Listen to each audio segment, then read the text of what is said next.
Okay, heat waves are brutal. So let's jump right into this explainer on heat-proofing those houseplants. Are these crazy temperatures turning your balcony oasis into a crispy, wilted graveyard? It's heartbreaking, right? First, look for the silent screams of heat stress, wilting, scorched leaves, and soil shrinking away.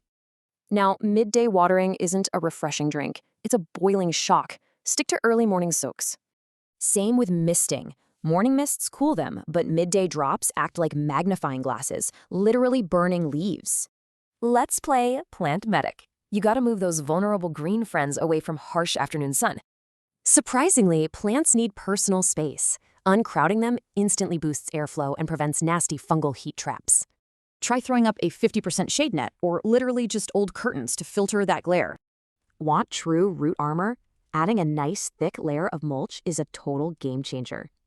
Packing coconut husk or grass clippings over the soil creates a literal cooling blanket against evaporation. Build your defense. Pulse fertilizers so you don't stress them out. Wrap terracotta and elevate those pots. Why? Terracotta absorbs heat and literally bakes roots like a tiny oven. Get them off hot tiles. In an absolute emergency, put a shallow tray of water nearby. It's basically an instant humidifier. You can even splash water right onto the surrounding floor to rapidly drop that ambient temperature. We saved them today, but as temps keep breaking records, is your indoor jungle truly future-proof?